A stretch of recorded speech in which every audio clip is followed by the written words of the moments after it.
Chapter 13. As when a wave that from a cloud impends, and swell'd with tempests on the ship descends, white are the decks with foam, the winds aloud howled over the masts, and sing through every shroud. Pale, trembling, tired, the sailors freeze with fears, and instant death on every wave appears. Pope's Homer. The Lady Blanche, meanwhile, who was left much alone, became impatient for the company of her new friend, whom she wished to observe sharing in the delight she received from the beautiful scenery around. She had now no person to whom she could express her admiration and communicate her pleasures, no eye that sparkled to her smile, or countenance that reflected her happiness, and she became spiritless and pensive. The Count, observing her dissatisfaction, readily yielded to her entreaties, and reminded Emily of her promised visit. But the silence of Valancourt, which was now prolonged far beyond the period when a letter might have arrived from Estuvière, oppressed Emily with severe anxiety, and, rendering her averse to society, she would willingly have deferred her acceptance of this invitation till her spirits should be relieved. The Count and his family, however, pressed to see her, and as the circumstances that prompted her wish for solitude could not be explained, there was an appearance of caprice in her refusal, which she could not persevere in without offending the friends whose esteem she valued. At length, therefore, she returned upon a second visit to Château-le-Blanc. Here the friendly manner of Count de Villefort encouraged Emily to mention to him her situation respecting the estates of her late aunt, and to consult him on the means of recovering them. He had little doubt that the law would decide in her favour, and advising her to apply to it, offered first to write to an advocate at Avignon, on whose opinion he thought he could rely. His kindness was gratefully accepted by Emily, who, soothed by the courtesy she daily experienced, would have been once more happy could she have been assured of Valancourt's welfare and unaltered affection. She had now been above a week at the chateau without receiving intelligence of him, and though she knew that if he was absent from his brother's residence, it was scarcely probable her letter had yet reached him, she could not forbear to admit doubts and fears that destroyed her peace. Again, she would consider of all that might have happened in the long period since her first seclusion at Udolpho, and her mind was sometimes so overwhelmed with an apprehension that Valancourt was no more, or that he lived no longer for her, that the company even of Blanche became intolerably oppressive, and she would sit alone in her apartment for hours together, when the engagements of the family allowed her to do so without incivility. In one of these solitary hours she unlocked a little box which contained some letters of Valancourt, with some drawings she had sketched during her stay in Tuscany, the latter of which were no longer interesting to her, but in the letters she now, with melancholy indulgence, meant to retrace the tenderness that had so often soothed her, and rendered her, for a moment, insensible of the distance which separated her from the writer. But their effect was now changed. The affection they expressed appealed so forcibly to her heart when she considered that it had perhaps yielded to the powers of time and absence, and even the view of the handwriting recalled so many painful recollections, that she found herself unable to go through the first she had opened, and sat musing, with her cheek resting on her arm, and tears stealing from her eyes, when old Dorothy entered the room to inform her that dinner would be ready an hour before the usual time. Emily started on perceiving her, and hastily put up the papers, but not before Dorothy had observed both her agitation and her tears. "Ah, mademoiselle," said she, "you who are so young, have you reason for sorrow?" Emily tried to smile, but was unable to speak.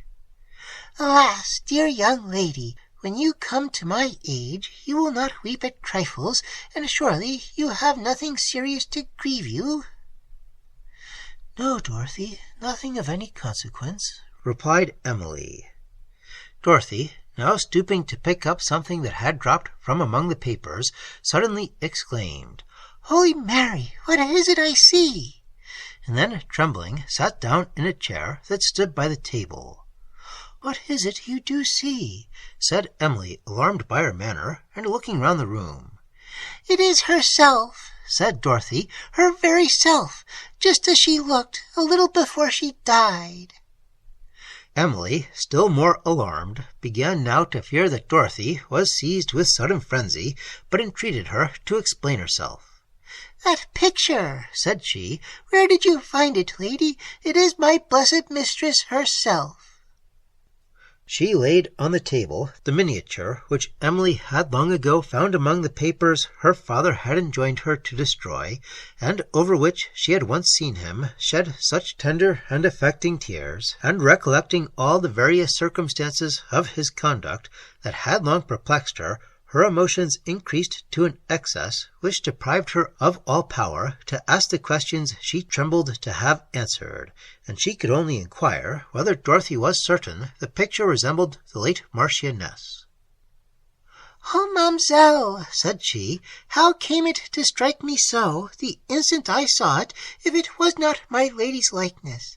Ah," she added, taking up the miniature, "these are her own blue eyes, looking so sweet and so mild, and there is her very look, such as I have often seen it, when she had sat thinking for a long while, and then the tears would often steal down her cheeks. But she never would complain. It was that look, so meek, as it were, and resigned, that used to break my heart and make me love her so." "Dorothy," said Emily solemnly, "I am interested in the cause of that grief, more so perhaps than you may imagine, and I entreat that you will no longer refuse to indulge my curiosity. It is not a common one." As Emily said this, she remembered the papers with which the picture had been found, and had scarcely a doubt that they had concerned the Marchioness de Villeroi, but with this supposition came a scruple whether she ought to inquire further on a subject which might prove to be the same that her father had so carefully endeavored to conceal. Her curiosity concerning the Marchioness, powerful as it was, it is probable she would have resisted, as she had formerly done on unwarily observing the few terrible words in the papers, which had never since been erased from her memory, had she been certain that the history of that lady was the subject of those papers, or that such simple particulars only, as it was probable Dorothy could relate, were included in her father's command. What was known to her could be no secret to many other persons, and since it appeared very unlikely that St. Aubert should attempt to conceal what Emily might learn by ordinary means, she at length concluded that if the papers had related to the story of the Marchioness, it was not those circumstances of it which Dorothy could disclose that he had thought sufficiently important to wish to have concealed. She therefore no longer hesitated to make the inquiries that might lead to the gratification of her curiosity. "Ah, ma'amselle," said Dorothy, "it is a sad story, and cannot be told now. But what am I saying? I never will tell it. Many years have passed since it happened, and I have never loved to talk of the Marchioness to anybody but my husband. He lived in the family at that time, as well as myself, and he knew many particulars from me which nobody else did, for I was about the person of my lady in her last illness, and saw and heard as much or more than my lord himself. Sweet saint, how patient she was! When she died, I thought I could have died with her." "Dorothy," said Emily, interrupting her, "what you shall tell, you may depend upon it, shall never be disclosed by me. I have, I repeat it, particular reasons for wishing to be informed on this subject, and am willing to bind myself in the most solemn manner never to mention what you shall wish me to conceal." Dorothy seemed surprised at the earnestness of Emily's manner, and, after regarding her for some moments in silence, said, Young lady, that look of yours pleads for you. It is so like my dear mistress's that I can almost fancy I see her before me.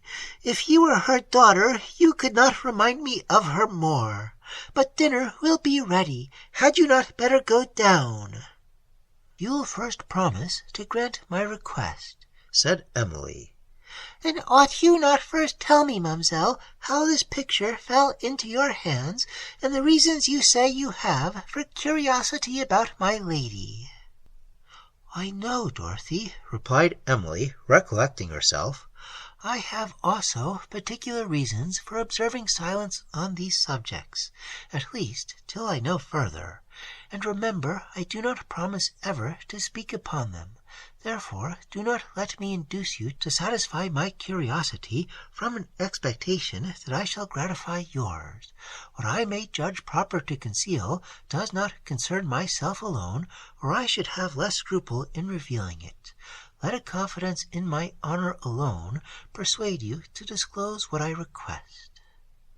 "Well, lady," replied Dorothy, after a long pause, during which her eyes were fixed upon Emily, "you seem so much interested, and this picture and that face of yours make me think you have some reason to be so, that I will trust you and tell some things that I never told before to anybody but my husband, though there are people who have suspected as much.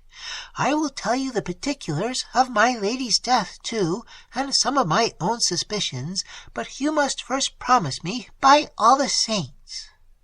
Emily, interrupting her, solemnly promised never to reveal what should be confided to her without Dorothy's consent. "But there is the horn, ma'amselle, sounding for dinner," said Dorothy. "I must be gone." "When shall I see you again?" inquired Emily. Dorothy mused, and then replied, Madame, it may make people curious if it is known I am so much in your apartment, and that I should be sorry for, so I will come when I am less likely to be observed. I have little leisure in the day, and I shall have a good deal to say, so if you please, ma'am, I will come when the family are all in bed." "That will suit me very well," replied Emily. "Remember, then, to-night." "Aye, that is well remembered," said Dorothy. "I fear I cannot come to-night, madame, for there will be the dance of the vintage, and it will be late before the servants go to rest. For when they once set in to dance, they will keep it up in the cool of the air till morning. At least, it used to be so in my time." "Ah, is it the dance of the vintage?" said Emily, with a deep sigh, remembering that it was on the evening of this festival in the preceding year that St. Aubert and herself had arrived in the neighborhood of Château-le-Blanc. She paused a moment, overcome by the sudden recollection, and then, recovering herself, added, "But this dance is in the open woods. You, therefore, will not be wanted, and can easily come to me." Dorothy replied that she had been accustomed to be present at the dance of the vintage, and she did not wish to be absent now. "But if I can get away, madame, I will," said she. Emily then hastened to the dining-room, where the Count conducted himself with the courtesy which is inseparable from true dignity, and of which the Countess frequently practised little, though her manner to Emily was an exception to her usual habit. But if she retained few of the ornamental virtues, she cherished other qualities which she seemed to consider invaluable. She had dismissed the grace of modesty, but then she knew perfectly well how to manage the stare of assurance. Her manners had little of the tempered sweetness which is necessary to render the female character interesting, but she could occasionally throw into them an affectation of spirits which seemed to triumph over every person who approached her. In the country, however, she generally affected an elegant languor, that persuaded her almost to faint when her favourite read to her a story of fictitious sorrow, but her countenance suffered no change when living objects of distress solicited her charity, and her heart beat with no transport to the thought of giving them instant relief. She was a stranger to the highest luxury of which, perhaps, the human mind can be sensible, for her benevolence had never yet called smiles upon the face of misery. In the evening the Count, with all his family, except the Countess and Mademoiselle Bearn, went to the woods to witness the festivity of the peasants. The scene was in a glade, where the trees, opening, formed a circle round the turf they highly overshadowed. Between their branches, vines loaded with ripe clusters were hung in gay festoons. Beneath were tables with fruit, wine, cheese, and other rural fare, and seats for the Count and his family. At a little distance were benches for the elder peasants, few of whom, however, could forbear to join the jocund dance, which began soon after sunset. Then several of 60 tripped it with almost as much glee and airy lightness as those of 16. The musicians, who sat carelessly on the grass at the foot of a tree, seemed inspired by the sound of their own instruments, which were chiefly flutes and a kind of long guitar. Behind stood a boy, flourishing a tambourine and dancing a solo, except that as he sometimes gaily tossed the instrument, he tripped among the other dancers, when his antic gestures called forth a broader laugh and heightened the rustic spirit of the scene. The Count was highly delighted with the happiness he witnessed, to which his bounty had largely contributed, and the Lady Blanche joined the dance with a young gentleman of her father's party. Dupin requested Emily's hand, but her spirits were too much depressed to permit her to engage in the present festivity, which called to her remembrance that of the preceding year, when St. Aubert was living, and of the melancholy scenes which had immediately followed it. Overcome by these recollections, she at length left the spot and walked slowly into the woods, where the softened music, floating at a distance, soothed her melancholy mind. The moon threw a mellow light among the foliage, the air was balmy and cool, and Emily, lost in thought, strolled on without observing whither, till she perceived the sounds sinking afar off, and an awful stillness around her, except that sometimes the nightingale beguiled the silence with liquid notes that closed the eye of day. At length she found herself near the avenue which, on the night of her father's arrival, Michael had attempted to pass in search of a house which was still nearly as wild and desolate as it had then appeared, for the Count had been so much engaged in directing other improvements that he had neglected to give orders concerning this extensive approach, and the road was yet broken and the trees overloaded with their own luxuriance.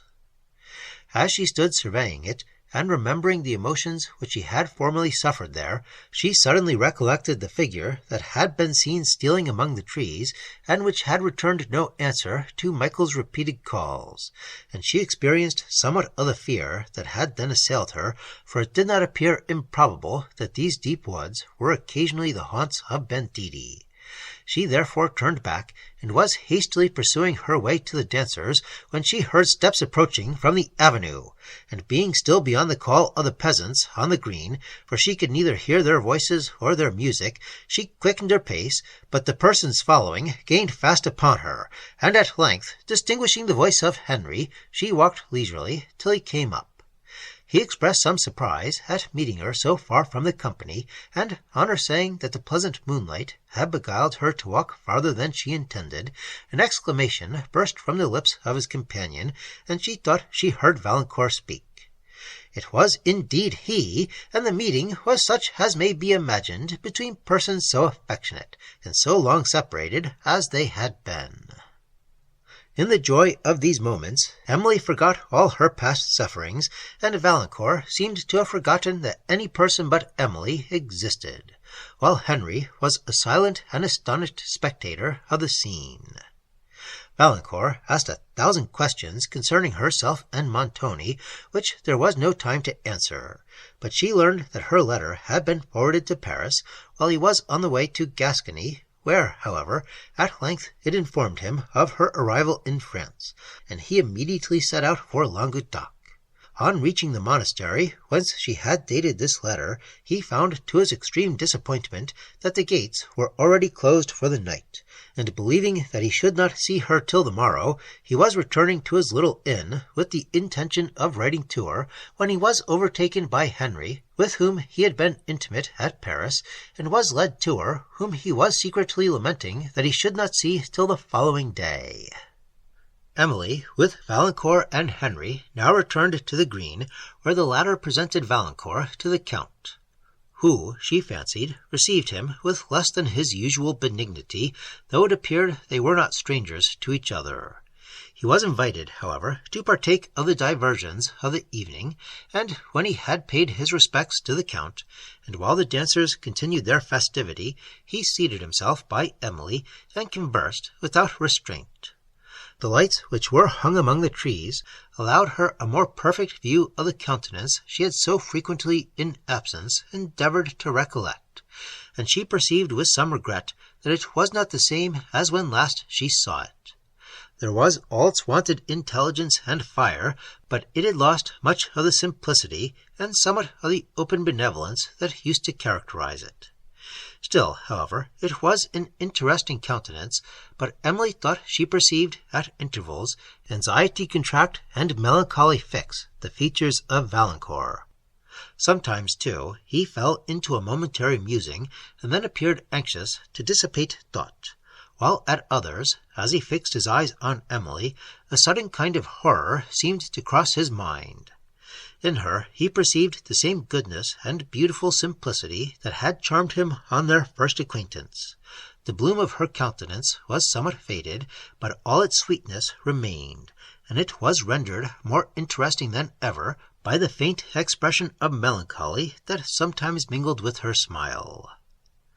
At his request, she related the most important circumstances that had occurred to her since she left France, and emotions of pity and indignation alternately prevailed in his mind when he heard how much she had suffered from the villainy of Montoni.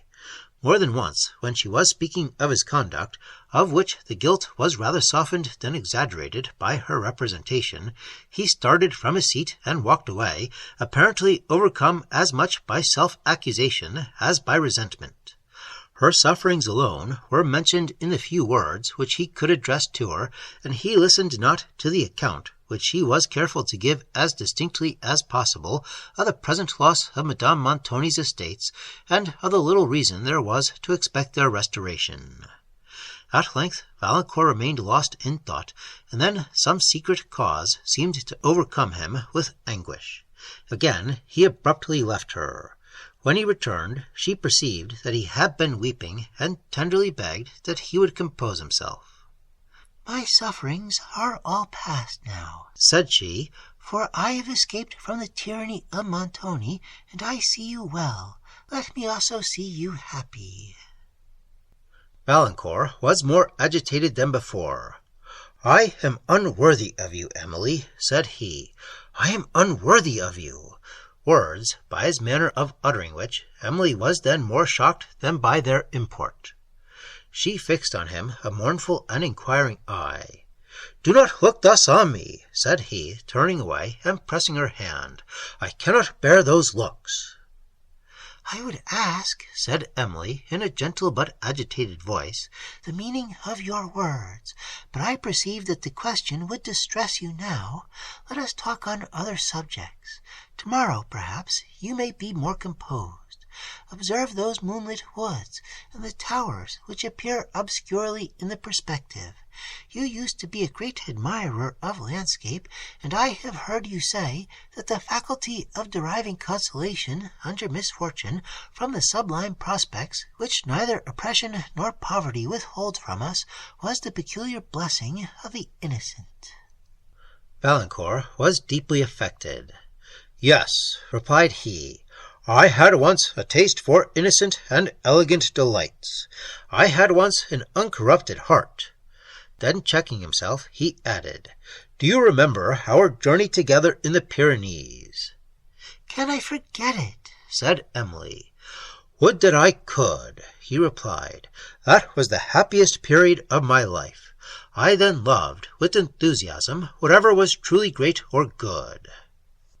It was some time before Emily could repress her tears and try to command her emotions. "If you wish to forget that journey," said she, "it must certainly be my wish to forget it also." She paused and then added, "You make me very uneasy, but this is not the time for further inquiry. Yet how can I bear to believe, even for a moment, that you are less worthy of my esteem than formerly? I have still sufficient confidence in your candor to believe that when I shall ask for an explanation, you will give it me." "Yes," said Valancourt, "yes, Emily, I have not yet lost my candor. If I had, I could better have disguised my emotions on learning what were your sufferings, your virtues. Well, But I will say no more. I did not mean to have said even so much. I have been surprised into the self-accusation. Tell me, Emily, that you will not forget that journey. You will not wish to forget it, and I shall be tranquil. I would not lose the remembrance of it for the whole earth." "How contradictory is this," said Emily, "but we may be overheard. My recollection of it shall depend upon yours. I will endeavor to forget or to recollect it as you may do. Let us join the Count." "Tell me first," said Valancourt, "that you forgive the uneasiness I have occasioned you this evening, and that you will still love me." "I sincerely forgive you," replied Emily. "You best know whether I shall continue to love you, for you know whether you deserve my esteem. At present I will believe that you do. It is unnecessary to say," added she, observing his dejection, "how much pain it would give me to believe otherwise. The young lady who approaches is the Count's daughter." Valancourt and Emily now joined the Lady Blanche, and the party soon after sat down with the Count, his son, and the Chevalier Dupont at a banquet spread under a gay awning beneath the trees. At the table also were seated several of the most venerable of the Count's tenants, and it was a festive repast to all but Valancourt and Emily. When the Count retired to the chateau, he did not invite Valancourt to accompany him, who therefore took leave of Emily and retired to a solitary inn for the night. Meanwhile she soon withdrew to her own apartment, where she mused with deep anxiety and concern on his behaviour and on the Count's reception of him. Her attention was thus so wholly engaged that she forgot Dorothy and her appointment till morning was far advanced, when, knowing that the good old woman would not come, she retired for a few hours to repose. On the following day, when the Count had accidentally joined Emily in one of the walks, they talked of the festival of the preceding evening, and this led him to a mention of Valancourt. "That is a young man of talents," said he. "You were formerly acquainted with him, I perceive." Emily said that she was. "He was introduced to me at Paris," said the Count, "and I was much pleased with him on our first acquaintance." He paused, and Emily trembled between the desire of hearing more and the fear of showing the Count that she felt an interest on the subject. "May I ask," said he at length, "how long you have known Monsieur Valancourt?" "Will you allow me to ask your reason for the question, sir?" said she, "and I will answer it immediately." "Certainly," said the Count, "that is but just. I will tell you my reason. I cannot but perceive that Monsieur Valancourt admires you. In that, however, there is nothing extraordinary. Every person who sees you must do the same. I am above using commonplace compliments. I speak with sincerity. What I fear is that he is a favoured admirer." "Why do you fear it, sir?" said Emily, endeavouring to conceal her emotion. "Because," replied the Count, "I think him not worthy of your favour." Emily, greatly agitated, entreated further explanation. "I will give it," said he, "if you will believe that nothing but a strong interest in your welfare could induce me to hazard that assertion." "I must believe so, sir," replied Emily.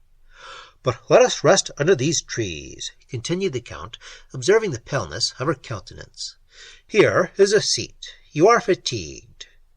They sat down, and the Count proceeded. "Many young ladies, circumstanced as you are, would think my conduct on this occasion, and on so short an acquaintance, impertinent instead of friendly. From what I have observed of your temper and understanding, I do not fear such a return from you. Our acquaintance has been short, but long enough to make me esteem you, and feel a lively interest in your happiness. You deserve to be very happy, and I trust that you will be so." Emily sighed softly and bowed her thanks. The Count paused again. "I am unpleasantly circumstanced," said he, "but an opportunity of rendering you important service shall overcome inferior considerations. Will you inform me of the manner of your first acquaintance with the Chevalier Valancourt, if the subject is not too painful?" Emily briefly related the accident of their meeting in the presence of her father, and then so earnestly entreated the Count not to hesitate in declaring what he knew, that he perceived the violent emotion against which she was contending, and, regarding her with a look of tender compassion, considered how he might communicate his information with least pain to his anxious auditor. "The Chevalier and my son," said he, "were introduced to each other at the table of a brother officer, at whose house I also met him, and invited him to my own whenever he should be disengaged. I did not then know that he had formed an acquaintance with a set of men, a disgrace to their species, who live by plunder and pass their lives in continual debauchery. I knew several of the Chevalier's family resident at Paris, and considered them as sufficient pledges for his introduction to my own.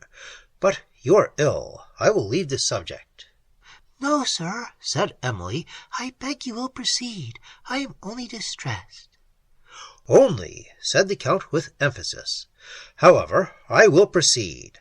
I soon learned that these, his associates, had drawn him into a course of dissipation, from which he appeared to have neither the power nor the inclination to extricate himself. He lost large sums at the gaming table. He became infatuated with play, and was ruined.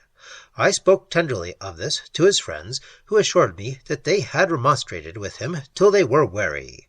I afterwards learned that in consideration of his talents for play, which were generally successful when unopposed by the tricks of villainy, that in consideration of these, the party had initiated him into the secrets of their trade, and allotted him a share of their profits."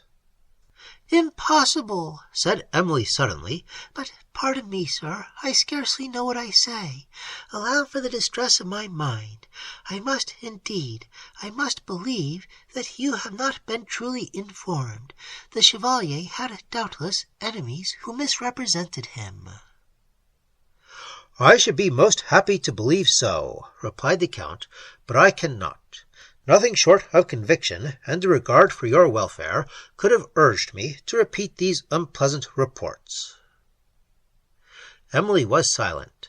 She recollected Valancourt's sayings on the preceding evening, which discovered the pangs of self-reproach, and seemed to confirm all that the Count had related. Yet she had not fortitude enough to dare conviction. Her heart was overwhelmed with anguish at the mere suspicion of his guilt, and she could not endure a belief of it. After a long silence, the Count said, "I perceive, and can allow for, your want of conviction. It is necessary I should give some proof of what I have asserted, but this I cannot do without subjecting one, who is very dear to me, to danger." "What is the danger you apprehend, sir?" said Emily. "If I can prevent it, you may safely confide in my honour."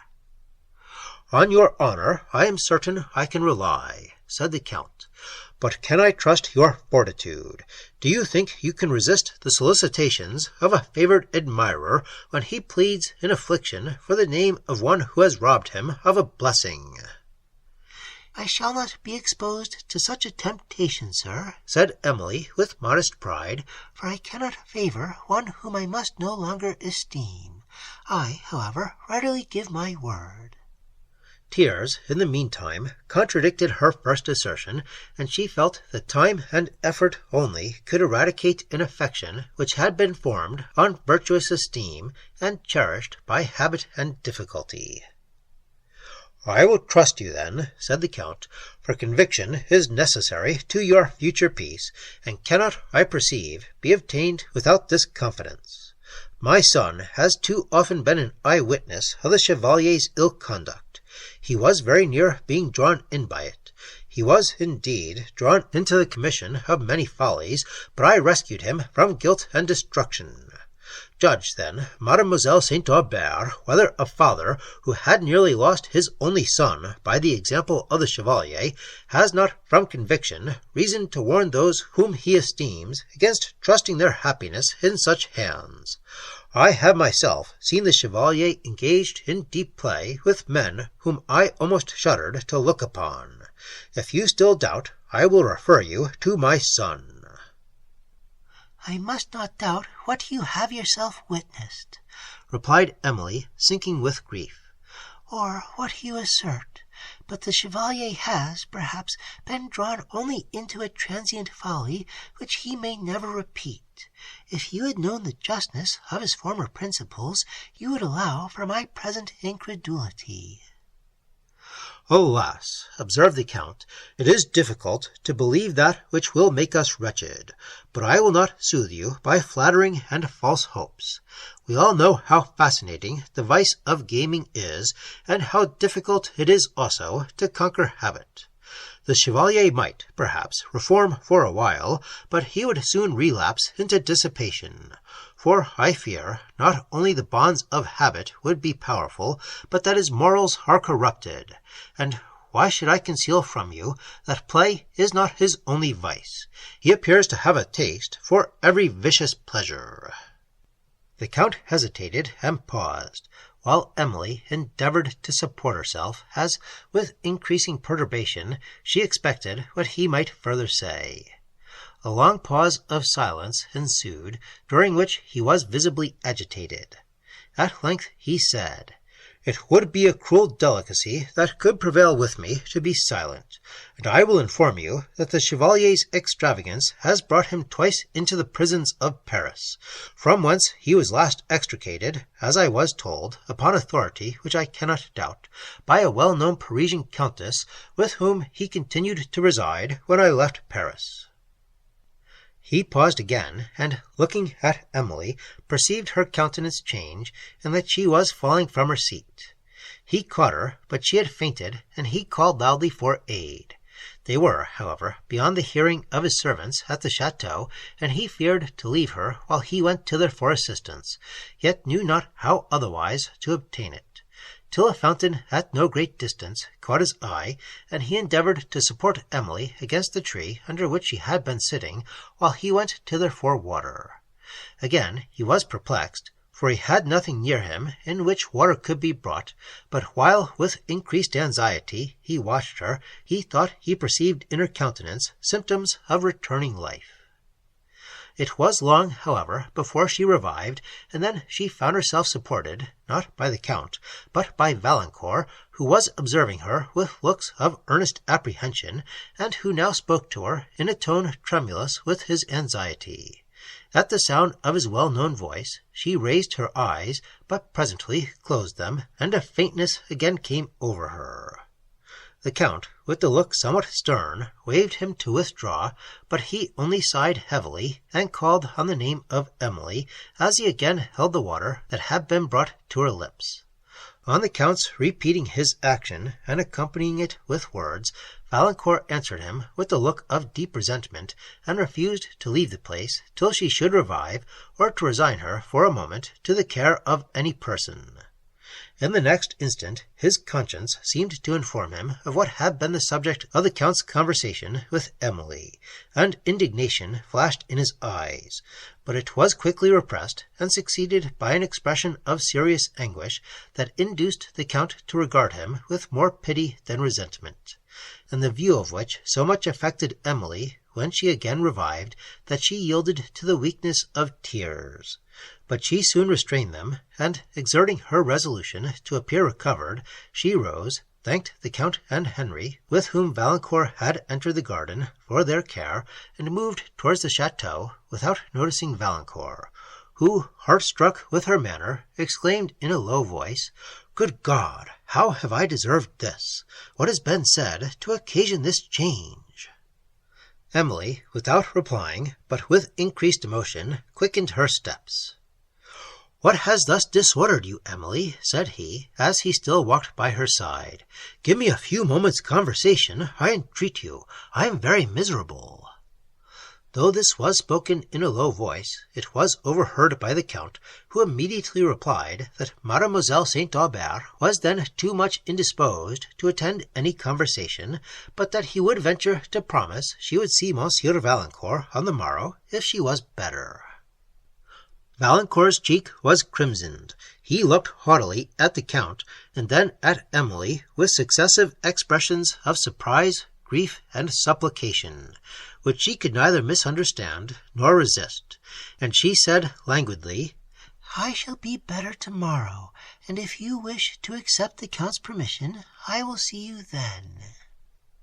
"See me!" exclaimed Valancourt, as he threw a glance of mingled pride and resentment upon the Count, and then, seeming to recollect himself, he added, "But I will come, madame. I will accept the Count's permission." When they reached the door of the chateau, he lingered a moment, for his resentment was now fled, and then, with a look so expressive of tenderness and grief that Emily's heart was not proof against it, he bade her good morning, and, bowing slightly to the Count, disappeared. Emily withdrew to her own apartment under such oppression of heart as she had seldom known, when she endeavoured to recollect all that the Count had told, to examine the probability of the circumstances he himself believed, and to consider of her future conduct towards Valancourt. But when she attempted to think, her mind refused control, and she could only feel that she was miserable.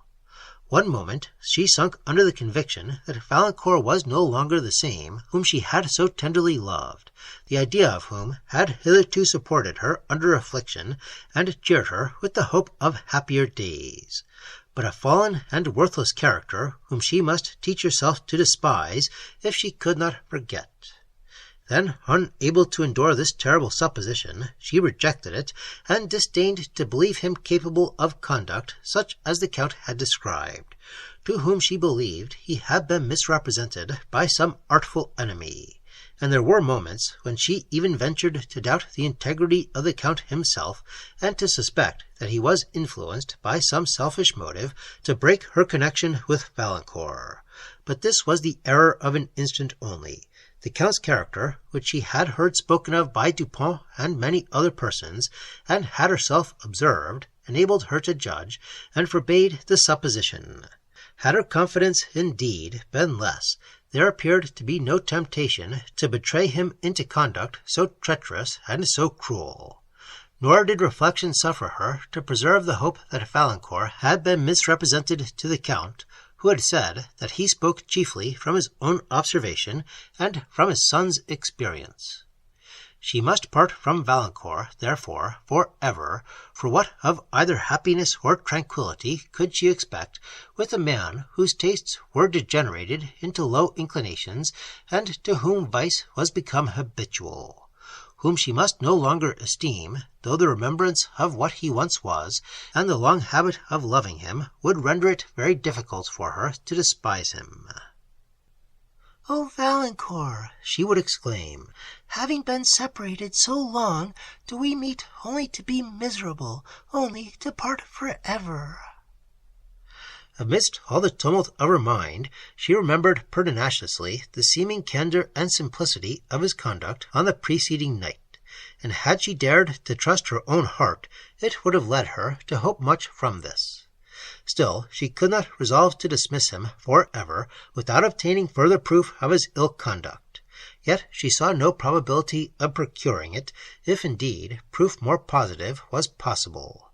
Something, however, it was necessary to decide upon, and she almost determined to be guided in her opinion solely by the manner with which Valancourt should receive her hints concerning his late conduct. Thus passed the hours till dinner-time, when Emily, struggling against the pressure of her grief, dried her tears, and joined the family at table, where the Count preserved towards her the most delicate attention, but the Countess and Mademoiselle Bearn, having looked for a moment with surprise on her dejected countenance, began, as usual, to talk of trifles, while the eyes of Lady Blanche asked much of her friend, who could only reply by a mournful smile. Emily withdrew as soon after dinner as possible, and was followed by the Lady Blanche, whose anxious enquiries, however, she found herself quite unequal to answer, and whom she entreated to spare her on the subject of her distress. To converse on any topic was now indeed so extremely painful to her that she soon gave up the attempt, and Blanche left her with pity of the sorrow which she perceived she had no power to assuage. Emily secretly determined to go to her convent in a day or two, for company, especially that of the Countess and Mademoiselle Bearn, was intolerable to her in the present state of her spirits, and in the retirement of the convent, as well as the kindness of the abbess, she hoped to recover the command of her mind, and teach it resignation to the event which she too plainly perceived was approaching. To have lost Valancourt by death, or to have seen him married to a rival, would, she thought, have given her less anguish than a conviction of his unworthiness, which must terminate in misery to himself, and which robbed her even of the solitary image her heart so long had cherished. These painful reflections were interrupted for a moment by a note from Valancourt, written in evident distraction of mind, entreating that she would permit him to see her on the approaching evening instead of the following morning, a request which occasioned her so much agitation that she was unable to answer it. She wished to see him, and to terminate her present state of suspense, yet shrunk from the interview, and, incapable of deciding for herself, she at length sent to beg a few moments' conversation with the Count in his library, where she delivered to him the note, and requested his advice. After reading it, he said that if she believed herself well enough to support the interview, his opinion was that, for the relief of both parties, it ought to take place that evening. "His affection for you cannot be doubted," added the Count, "and he appears so much distressed, and you, my amiable friend, are so ill at ease, that the sooner the affair is decided, the better." Emily replied, therefore, to Valancourt that she would see him, and then exerted herself in endeavours to attain fortitude and composure to bear her through the approaching scene, a scene so afflictingly the reverse of any to which she had looked forward.